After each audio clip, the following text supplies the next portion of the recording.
안녕하세요. 맛집의 성형외과 서유수 원장입니다. 오늘은 그 코에 대해서 얘기를 한번 해보려고 해요. 근데 아무나 부를 수는 없잖아요. 그래서 만약에 내 아들이 코 수술을 한다 하면은 맡길 수 있는 그런 사람 한분 데리고 왔어요. 억지로. 한번 소개를 한번 해주시죠. 안녕하세요. 다름성형외과 전문의 송진우 원장입니다. 우리 서효석 원장님이 또 너무 소개를 잘 해주셨는데요. 이 성형 유튜브 관련해서는 워낙 유명하신 분이시라서 또 초대를 해주셔서 감사합니다. 오늘 코에 대해서 한번 우리가 얘기하기로 했었는데 저한테나 우리 구독자분들한테 해줄 내용들에 대해서 한번 말씀 좀 한번 해주세요. 이게 제가 이렇게 쭉 수술을 하다 보면은 코 성형도 약간 유행? 이런 게 있는 것 같아요. 보면은 이제 SNS 같은 것도 많이 하시다 보니까 전후차도 좀 큰 코를 좀 선호하게 되고, 그러다 보니까 전보다는 조금 더 화려한 코, 전후차가 좀 큰 코를 좀 선호하시는 분들이 많아지고 또 그런 수술들이 많이 이루어졌죠. 근데 이제 그러다 보니까 이게 이제 관련해서 생기는 부작용도 비례해서 증가를 하게 되고, 그 부작용에 대해서 걱정하시거나 불안해하시는 분들이 굉장히 많아요. 그래서 이제 굉장히 화려한 코로 가다가 지금은 약간 꺾이는 추세인 것 같고, 그래서 몇 년 전부터는 많이 들어보셨잖아요. 우리 무보형물 코 성형 그런 것들도 많이 관심을 갖고 실제로 수술도 많이 하시고, 이제는 아예 보형물로 수술을 하셨던 분들도 제거 상담이 요즘 굉장히 늘었어요. 그래서 보형물 없이 수술을 하시려는 분들도 많고 또 제거하시려는 분들도 많아서, 그래서 이제 그런 부분에 대해서 전반적으로 한번 말씀을 드려볼까. 그냥 사진 보면서 좀 이렇게 나무 하나하나도 소중하지만 이렇게 좀 큰 산을 한번 좀 같이 보자는 의미에서 사진을 좀 준비를 했습니다. 우리가 이제 과거에는 보형물과 관련해서 이제 문제가 생긴다. 그러면 이제 가장 대표적인 게 L자 보형물이었잖아요. 이런 L자 보형물. 이게 이제 코끝으로 이렇게 위치를 하다 보니까 코끝에 얘가 오죠. 예, 여기가 오죠. 그러다 보니까 피부가 이제 너무 얇아져서 이제 연골이 비친다든지 보형물이 비친다든지 코끝이 너무 빨개지고, 그게 이제 더 지나면은 이제 뚫고 나오죠. 예전에는 사실 우리 심심치 않게 봤잖아요. 많이 봤죠. 예. 근데 이제 그런 다음으로 이제 많은 부작용이 뭐냐면 이제 이런 사진 케이스처럼 코가 이제 우리 텐트 친다고 그러잖아요. 텐팅 된다고 하는데 이렇게 코가 이렇게 들리는 거예요. 이제 이런 분들은 L자 보형물 제거하고 그 다음에 이제 연골 이용해 가지고 코를 새로 만드는 케이스가 되고. 그러면은 보형물이 안 들어간 거죠. 이분 같은 경우에는 보형물이 들어갔는데 코끝까지 들어가는 게 아니고요. 코끝은 자가 연골로 만들고 이 새로 만들어진 코끝과 이제 콧대 사이에 이제 보형물이 들어가는 거죠. 여기까지만 보형물 들어갔단 말이죠. 아무래도 그쵸. 네. 여기는 자가용을 사용하고. 네, 맞습니다. 아니면 이제 콧대 보형물을 너무 높게 넣어가지고 이게 아바타 같아 보이거나 라인이 부자연스러운 분들, 이런 분들이 좀 자연스러운 라인을 만들기 위해서 재수술을 하거나. 요거 말씀하시는 거죠. 그쵸. 그래서 이제 아바타, 인면허 이런 표현들을 많이 쓰죠. 그러다 보면 이게 사실 코끝보다 콧대를 너무 많이 높여버리니까 코끝이 못 쫓아가는 거예요. 이런 분들의 유형이 뭐냐면 코 수술을 했어요. 코끝이 떨어지네? 이거 수술이 잘못됐다. 그러면은 또 늑연골 이용해서 코끝을 다시 만들어요. 그럼 또 코끝이 떨어져요. 그럼 또 AS도 받으시고 한 두세 번 하다 보면 내가 이게 콧대를 너무 많이 높여서 코끝이 못 쫓아오는구나. 그런 분들이 이제 수술을 여러 번 반복하다 보면 이제는 높이에 대한 미련을 버렸습니다. 라인만 자연스럽게 해주세요. 그러면 이제 보형물을 낮추거나 이런 케이스 같은 경우에는 이제 보형물을 빼고 라인을 차라리 그냥 콧대를 낮춰주세요. 네, 그렇죠. 그런 식으로 해서 이제 라인을 좀 자연스럽게 만드는 그런 수술을 하고요. 이분은 콧대를 그럼 낮추신 거네. 이 보형물 뺐어요. 아예 빼신 거구나. 빼고 이제 코끝만 새로 만들어. 원래 콧대가 높으셨네. 그러니까 이제 이런 분들은 사실 코끝 왜 내신 거야? 이게 이제 옛날 패턴이죠. 옛날 패턴 맞아. 옛날 패턴이야. 네, 그러다 보니까 이제 코도 너무 길어 보이거나 부자연스러우니까 이제 그런 분들이 있고, 그 다음에 이제 보형물이 너무 이렇게 비치거나 또는 이제 보형물이 휘어버렸죠. 사실 이제 이런 분들이 재수술을 많이 하셨었고. 너무 까다롭지 않나요? 이런 경우는? 그렇죠. 이제 왜냐하면 방 자체가 이미 넓어져 버렸기 때문에, 그러면은 또 보형물이 자꾸 원래대로 돌아가려는 또 성향이 있어가지고 이제 고정하거나 이런 부분들이 좀 까다롭죠. 구체적으로 어떠한 팁을 했는지 일단 의향이 있나요? 케이스 바이 케이스인데요. 요즘 3D 를 이용한 뭐 맞춤형 보형물도 있지만 사실 그거가 이런 부분들을 완벽하게 해결한다고 생각하지는 않아요. 결국에는 이제 왜 휘었는지를 먼저 알아야 돼요. 왜냐면 이런 분들이 수술이 잘못된 경우도 많지만 원래 가지고 있는 비대칭 때문에 우리 물이 높은 데서 낮은 데로 흐르듯이 보형물이 자꾸 가거든요. 그러니까 사실 우리 수술할 때 아시지만은 딱 보형물이 이 콧대 쪽은 고정이 안 되기 때문에 방을 정확하게 만들어야 되잖아요. 근데 이제 이런 분들은 이미 방이 커져 있기 때문에 그러면은 왜 휘었는지를 먼저 보고 그 다음에 거기에 맞춰서 보형물을 좀 다시 조작을 하고 이제 위쪽은 고정이 안 되니까 저 같은 경우에는 이 보형물 끝부분에다가 실을 넣어서 이제 이 미간 쪽으로 실을 빼요. 유기 말씀하시는 거구나. 네, 그래서 한 일주일 정도 유지를 시켜서 최대한 이제 우리가 뭐 피막이 생길 때까지 실을 유지하기는 좀 힘들지만 그래도 최대한 조금 유지를 시키려고 노력을 하고 있죠. 아, 캡슐은 완전히 다 제거를 하나요? 이럴 경우에는? 이런 경우에 무조건 다 제거하는 건 아니고요. 피막 제거가 꼭 필요한 경우도 있지만 오히려 제거를 하면 방이 더 커져요. 네, 그러니까 이제 어느 정도 휘었는지 그리고 어떤 정도로 교정할지에 따라서 이제 피막 제거나 피막을 그냥 완전히 제거가 아니라 그냥 열어주는 경우도 있고요.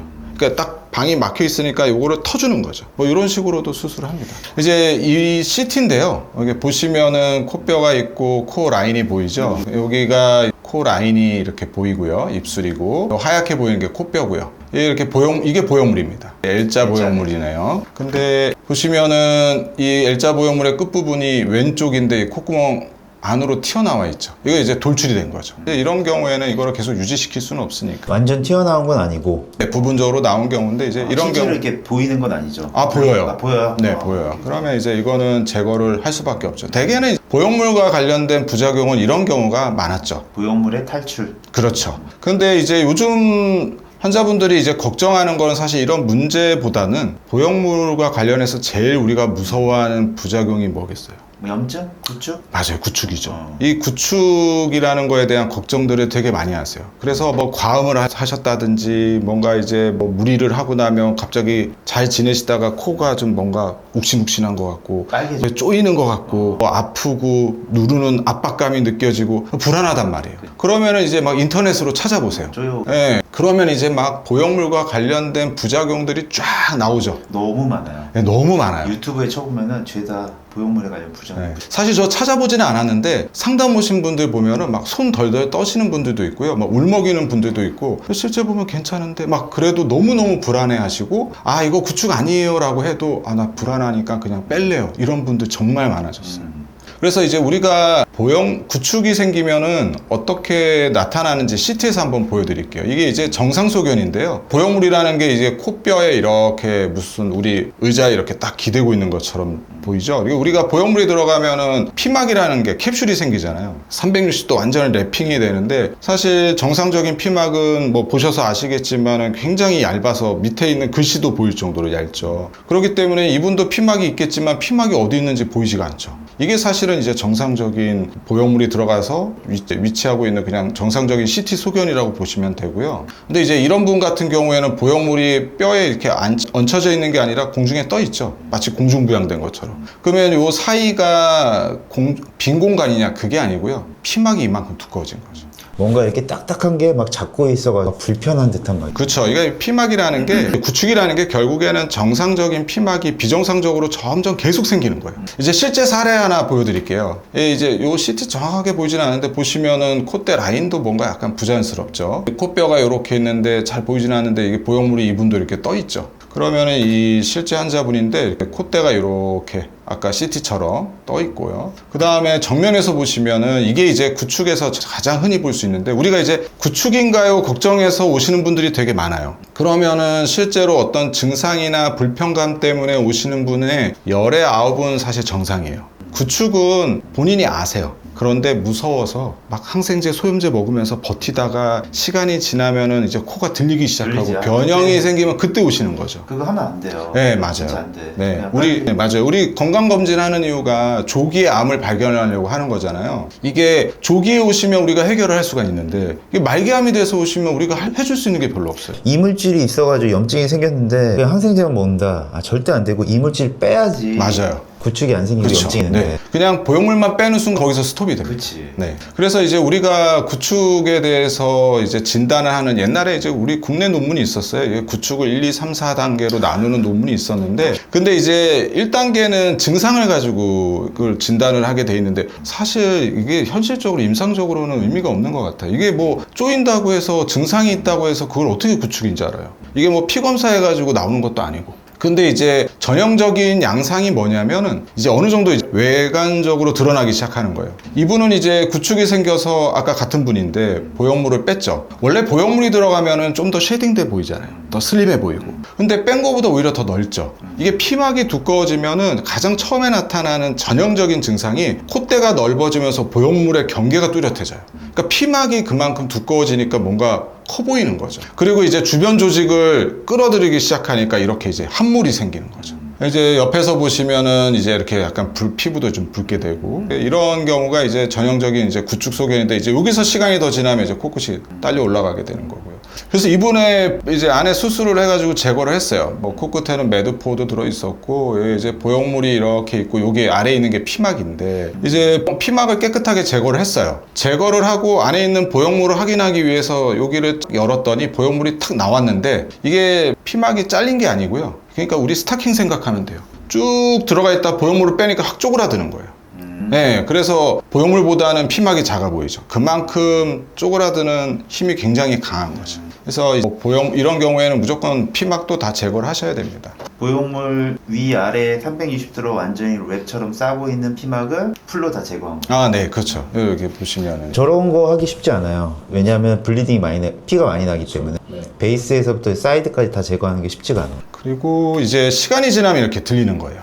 이제 이번에 좀 더 진행된 거예요. 맞아요. 이런 케이스를 몇 개 보여드릴게요. 이렇게 이제 들리면은 사실 어느 정도 좋은 결과를 만들기 위해서 중요한 거는 뭐 늑연골이냐 뭐냐가 중요한 건 아니고요. 결국에는 피부 상태가 중요해요. 그리고 진행이 많이 안 될수록 효과가 이전으로 정상적인 코 모양으로 돌아가기가 훨씬 더 유리한 거고요. 이분도 늑연골을 쓰지는 않았어요. 이분 같은 경우에도 이제 구축 이렇게 들리고 콧대 변형이 생기고 이런 식으로 구축이 생기고 하면은 이제 코끝을 내려드리고 이제 코 모양을 다시 만들고 이분도 귀염골만 사용했어요. 그러면은 기존 보형물 제거하고 우리가 이제 구축이다 그러면은 안에 있는 기존의 지지대도 다 뜯어내야 된다고 생각하고 뭐 다시 막 우리 건물로 따지면은 다 100% 철거하고 새로 지어야 된다고 생각하는데 그렇지 않고요. 안에 있는 지지대의 잘못은 아니에요. 실리콘 피막의 잘못이지. 그거를 제거하고 기존의 지지대를 재사용한다면은 연골이 많이 안 필요하고 그러면은 굳이 반드시 늑연골을 써야 된다라고 생각하시는 분들이 있는데 꼭 그렇진 않습니다. 그래서 이분도 그냥 귀염골만 가지고 코끝을 내려드린 케이스가 되겠습니다. 이렇게 이분도 귀염골이요? 네, 귀염골을 가지고 했고요. 이제 이분 같은 경우에도 보면은 콧대가 좀 부자연스럽게 넓어져 있죠. 또 이제 구축이 코끝 미간 쪽에 진행이 되고 있었던 분이에요. 그래서 이제 피막 제거하고 이제 이분도 이제 연골 이용해가지고 재수술을 해드리고 이런 식으로 이제 수술을 하고 있어요. 그러다 보니까 이제 사람들이 첫 수술 때부터 나 이거 이제 보형물 쓰기 싫어요. 보형물이 무서워요. 뭐 주변에 누가 수술했는데 막 구축 생겼어요. 이제 그런 분들이 이제 몇 년 전부터 보형물은 안 쓰고 코 수술을 하고 싶어 하시는 분들. 그런 얘기도 있잖아요. 코 수술 하면은 내가 20대 때 코 수술 하면은 10년이나 15년 후에 다시 재수술 무조건 해야 된다.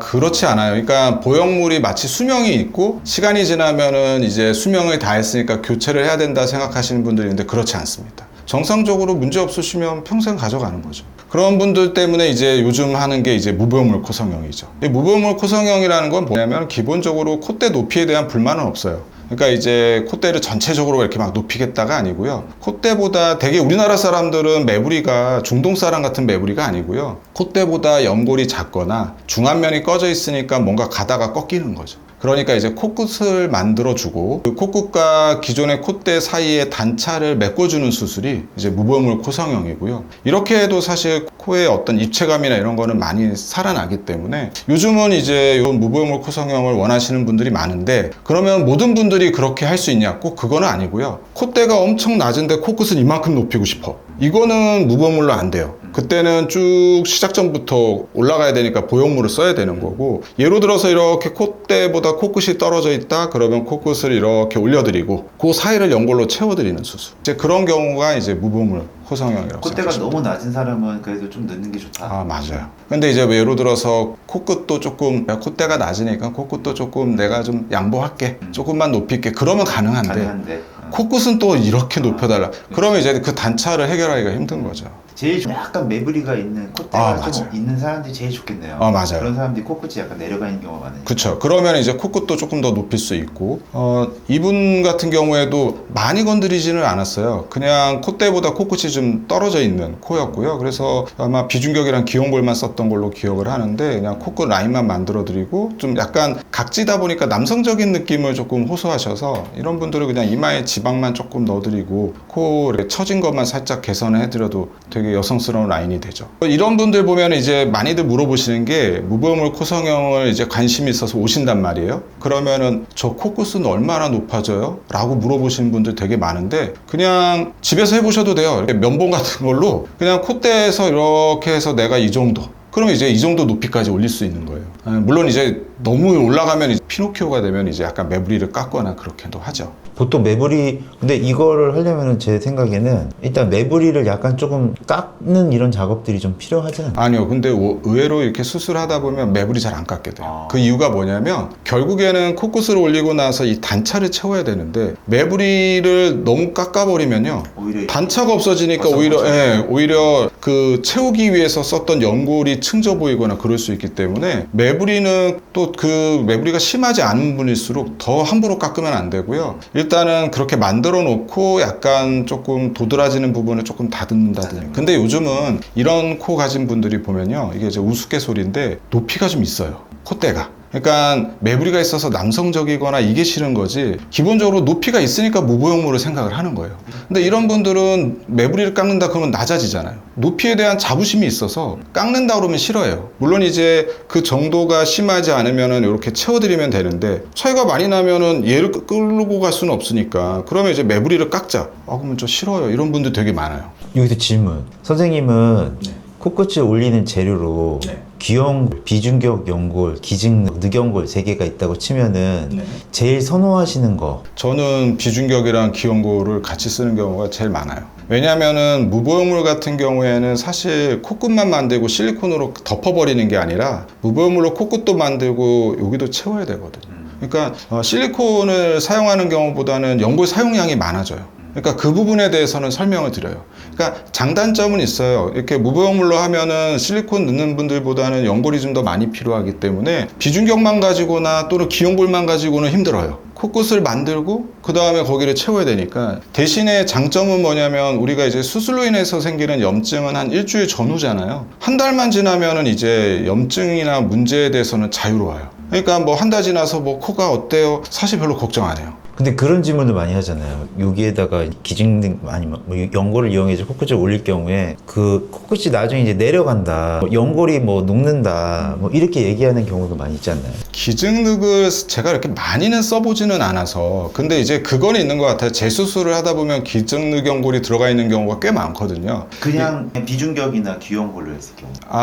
코끝은 정상적으로 어느 정도 높이의 변화가 있을 수 있어요. 이제 사실은 수술 받으신 분들이나 이제 수술하시는 분들도 이제 코끝이 떨어지면은 되게 스트레스를 받기 때문에 점점 이제 강한 재료를 쓰려고 하는데요. 이제 코끝이라는 거는 자가늑을 써도 코끝은 떨어질 수 있어요. 그건 이제 코끝의 텐션이라든지 얼마나 많이 높이냐에 따라서 영향을 줄 수 있는 부분이라, 그거를 너무 잡으려고 수술을 하다 보면 너무 딱딱한 코가 되고요. 그냥 모든 분들이 다 떨어지는 건 아니에요. 떨어지면 물론 이제 다시 교정을 하는 과정이, 물론 다시 코를 열어야 되니까 스트레스가 될 수는 있지만, 우리가 집을 짓고 새 아파트라고 해도 하자가 생길 수 있잖아요. 하자 보수 개념으로 접근하면 그때는 코 수술이라는 게 엄청 큰 게 아니라 간단한 리터치로 모양을 개선시킬 수 있죠. 어느 정도 살짝 내려가는 건 정상적인 거다. 늑연골 같은 경우에도 이제 물론 미용 목적의 논문은 아닌데, 자가는 기증 늑연골도 코끝의 어떤 높이가 한 15% 정도까지 떨어진다라는 논문 결과도 있어요. 그렇기 때문에 코끝이 수술 직후의 높이가 무조건 100% 유지된다, 이게 떨어지면 수술이 잘못됐다, 그렇게 생각하시면 안 돼요. 뭐 나이 들면 코끝이 떨어지잖아요.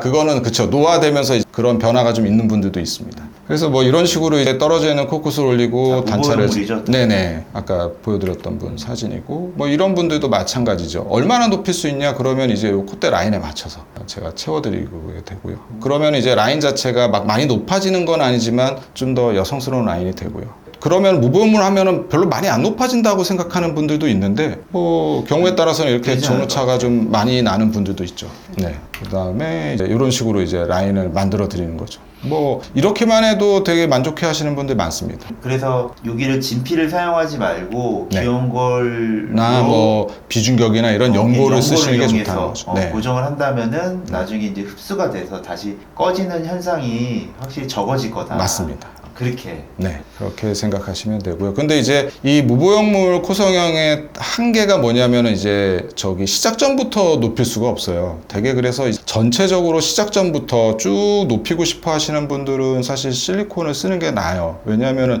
연골이 너무 많이 필요하니까. 근데 이제 간혹 여자분들도 그렇게 하는 경우가 있는데 이제 주로 남자분들인데요. 이제 남자분들은 이 눈썹뼈가 좀 튀어나와 있잖아요. 이마가 이렇게 기울어져 있으니까 상대적으로 매부리가 더 심해 보인단 말이죠. 그러면은 이제 옛날에는 우리가 어떻게 수술했냐면 이거 매부리 다 깎아버렸잖아요. 그리고 여기다가 보형물을 넣어버리니까 매부리 많이 깎고 보형물을 넣으면 뭐가 문제냐면 구축차 생기잖아요. 부작용 많이 생기고 그러면은 보형물 빼면 코가 원래 이랬던 코인데 확 낮아지는 거고 훨씬 낮아지죠. 그렇죠. 높이기 위해서 멀쩡한 코를 깎는다라는 건 사실 말이 안 되잖아요. 그래서 이제 이런 분들은 매부리를 깎기는 하는데 열리지 않게 안전한 범위 내에서 깎고요. 그 다음에 이제 코끝은 아까 앞서 보여드렸던 여자분들처럼 무보형물로 코끝을 만들고 비중격으로 만들고 기온골로 채우고 이분은 좀 많이 채워야 되니까 우리 서 원장님 옛날 기억나시죠? 연골 으깨 가지고 그거 이제 그 근막으로 랩으로 그래서 근막으로 이렇게 싸가지고 마치 김밥이나 만두처럼 만들어서 이렇게 채워가지고 미간에 채우기도 합니다. 그래서 여기는 살짝만 깎고 여기는 연골을 맞아요. 잘게 으깨가지고 집어넣는 거다. 네. 이게 매부리 같은 경우에도 무조건 깎기보다는 제일 좋은 전략은 여기가 너무 높은 거를 여기에 맞춰서 집어넣기보다는 얘를 주변을 채울 수 있으면 매부리가 덜 보이거든요. 그러면은 매부리를 교정해야 될 양을 최소화시킬 수 있으니까. 근데 이게 되게 말은 쉽게 하는데 솔직히 되게 어려워요. 왜냐하면은 아까도 여기에다가 연고를 넣어가지고 이거를 이런 식으로 매끈하게 만든다고 하는데 이게 되게 실사가 되게 어려워요. 왜냐하면은 이걸 열어가지고 제낀 다음에 여기에다가 연고를 넣고 고정시키고 하면은 이렇게 고정시키고 피부 이렇게 닫아 보면은 뭐 이렇게 튀어나와 있어. 그럼 다시 또 옮겨가지고 다시 또 고정하고 또 닫아. 또 뭐가 또 나와 있어. 아유, 저기 서 원장님이 정말 말씀 잘해 주셨는데요.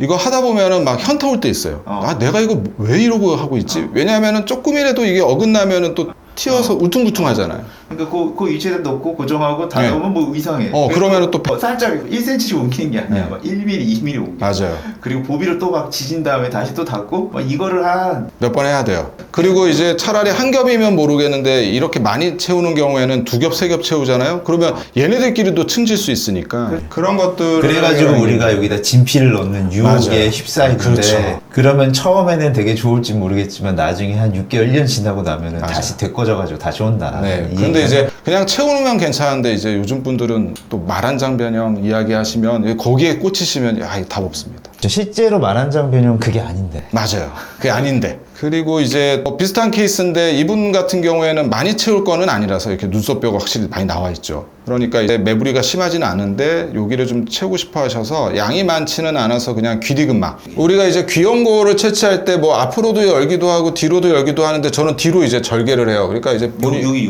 요 뒤로 절개를 하게 되죠. 그럼 이제 이 뒤쪽이 이제 귀디근막이 있습니다. 그래서 이제 귀연골을 떼는 그 절개창을 그대로 이용해서 근막을 좀 같이 채취할 수가 있어요. 이거 흡수 많이 안 되나요? 근막이요. 이게 그냥 단순 지방이 아니라 근막은 우리 표현이 좀 그런데 이제 좀 이해를 돕기 위해서 등심 드셔보셨죠? 등심 먹을 때 보면 되게 질긴 막 있죠. 이게 그런 거예요. 그래서 생각보다 의외로 흡수 많이 안 돼요.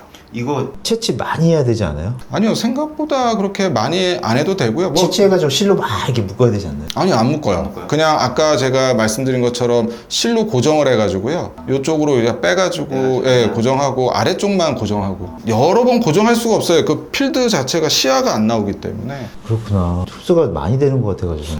그게 이제 케이스 바이 케이스죠. 정말 이제 피부가 얇고 타이트한 분들은 좀 흡수 많이 되는 분도 있어요. 그런 분들은 사실 예전에 저기 구축 보스코라든지 작아진 피로 수술을 해도 보면 흡수 엄청 되는 분들도 있고, 이제 그렇게 이제 첫 수술 때 보형물을 피하고 싶거나 안 쓰고 싶으신 분들은 이렇게 수술을 하고요. 근데 이제 수술을 이미 하셨단 말이에요. 보형물을 썼는데 앞서 말씀드렸지만 뭔가 코가 좀 불편해, 압박감도 느껴지고 좀 두통도 생기고 쪼이는 느낌도 들고, 검색해 보니까 막 구축 나오고 막 무시무시하단 말이에요. 너무 불안하니까 보형물을 빼고 싶은데 보형물만 빼고 싶은 분들도 있고, 코끝을 만들기 위해서 사용했던 연골 까지 다 빼고 싶은 분들이 있어요. 그러니까 이게 결국에 보형물을 빼되 그냥 수술 이전으로 자연스럽게 돌아가고 싶어 하는 분들이 있고, 그걸 이제 전체 제거라고 하고요. 그 다음에 보형물은 빼고 싶은데 코끝을 다 빼버리면 옛날에 코가 너무 짧았어,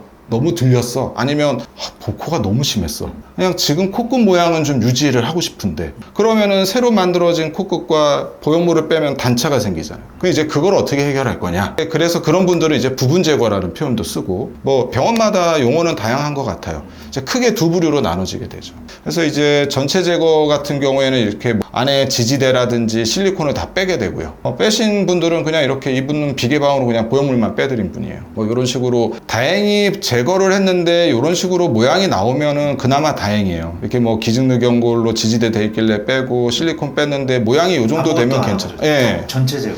전체 제거하고 다른 한 건 없죠. 네. 이렇게 모양이 나오면 다행이에요. 물론 이제 제거 과정에서 조금의 도움을 드릴 수 있는 부분이 있으면 해드리기도 해요. 사실 넣는 건 아니니까. 예. 그러니까 봉합을 해가지고 그쵸. 모양을 잡아주는 거예요. 예, 봉합법을 이용해서 우리가 이제 조금 각도라든지 이런 부분들은 조금 조절을 해드리는데, 사실 사실 넣은 건 아니니까. 예, 맞아요. 그러니까 이제 변화량이 많지는 않은데, 여기서 이제 제가 이게 많이들 질문하시는 게 뭐냐면 이제 피막을 제거해야 되냐라는 질문들을 정말 많이 받아요. 서 원장님은 어떻게 피막 제거에 대해서 혹시 본인 생각은 어떠신지?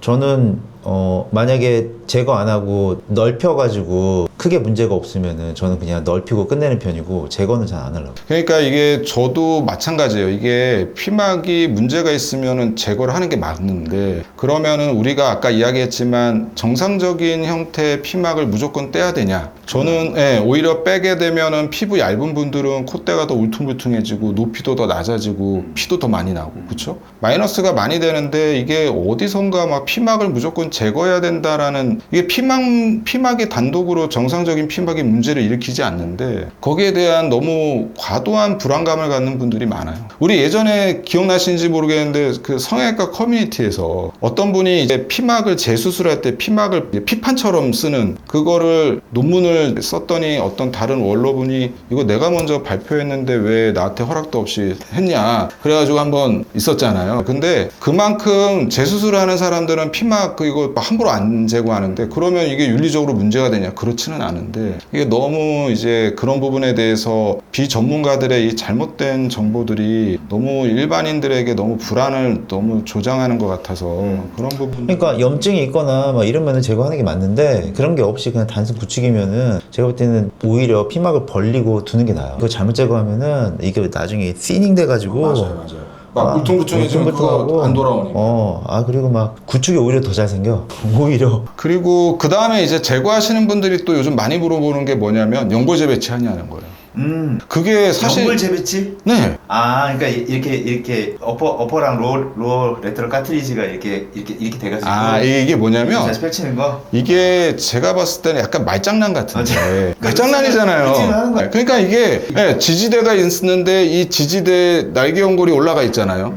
이거를 빼면은 이게 원래대로 돌아가잖아요. 그러면 그냥 어차피 지지대를 빼려면 열어야 되니까 열어서 빼고 다시 이렇게 원래대로 배열을 좀 잡아주는 건데, 이거를 마치 새로운 뭔가 술식처럼 이야기를 하시거나 오해하시는 분들이 있어요. 그게 안 되면 수술이 안 돼. 네. 코끝이 안 내려와. 그냥 재배열이라는 표현이 맞는데, 이거를 이제 재배치라는 표현을 쓰시니까 뭔가를 더 해달라는 거예요. 그러니까 이제 미용적으로 좀 더 개선을 시키기 위해서 뭐를 해줄 거냐, 이렇게 오해하시는 분들이 있는데, 이게 만약에 지지대도 없이 재배치가 된다면은 처음부터 첫 수술부터 누가 귀연골 비중격 누경골 쓰겠어요? 소 원장님은 그렇게 따지면 연골 재배치 아주 쌀벌하게 쫙 펴버리실 것 같은데. 네, 그렇게 필요한 사람들은 해요. 하는데, 이게 제거라는 중요한 거는 깨끗하게 해부학적 손상을 최소화하면서 연골을 원래대로 안정적으로 맞춰드리는 수술인데, 이거를 저는 사실 재배치라는 표현보다는 재배열, 또는 그게 뭐가 이렇게 용어를 써서 뭘 하냐 안 하냐라는 게 의미가 없다라고 보는데, 이게 마치 새로운 술식이나 꼭 그러니까. 해야 될 것처럼 오해하시는 분들이 좀 많더라고요. 그런데 이제 모든 분들이 사실 제거를 한다고 아까 보여드렸던 분들처럼 모양이 나오는 건 아니거든요.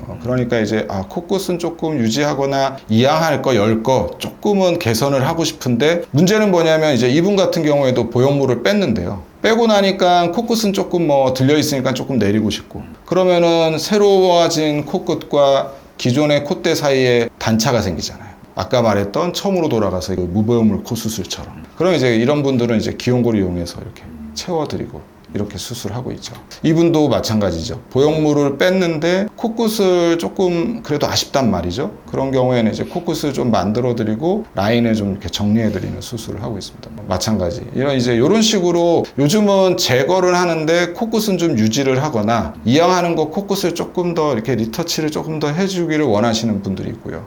이제 이 케이스 같은 경우에는 이비인후과에서 기능 수술 하시면서 매부리를 좀 많이 깎으신 것 같아요. 그러니까 이제 비중경 망곡증인가요? 네, 망곡증도 있고, 그래서 기능 3종인가 뭐 하시고 매부리를 많이 깎으니까 이게 실리콘을 덮으셨더라고요.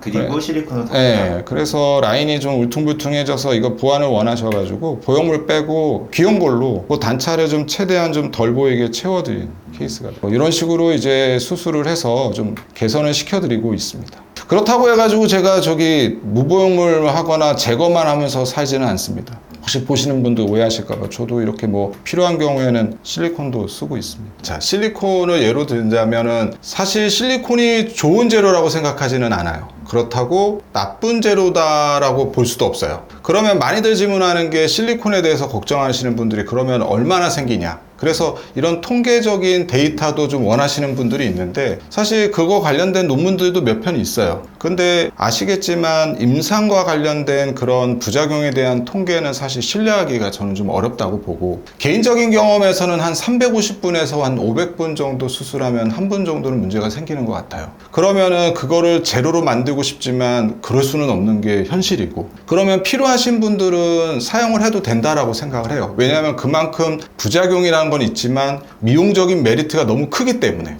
그렇기 때문에 필요한 경우에는 쓰는 게 맞다라고 보고요. 하지만은 내가 얘랑 함께 가기가 너무 힘들다, 불안하다, 이런 분들은 가급적이면은 조금 사용을 좀 지양해 주시는 게 좋죠. 앞서 말씀드렸지만 보형물과 관련해서 문제가 생기면은 본인이 인지하세요. 그냥 피곤할 때 조금 아프고 붓고 이거랑은 다른 내 몸에서 뭔가 이상이 생긴다라는 걸 인지하십니다. 늦게 오셔서 문제예요. 그러니까 그럴 때는 최대한 빨리 병원에 오셔서 그 상황에 맞는 적절한 조치를 받으시면 얼마든지 그런 부분들은 이전으로 다 정상적으로 복구가 가능하기 때문에, 제가 드리고 싶은 말은 필요한 경우에는 사용은 하되 너무 불안하다면은 좀 피하시는 게 좋고, 하지만은 장점도 많기 때문에 너무 과도한 불안감은 좀 안 가지셔도 된다라고 생각합니다.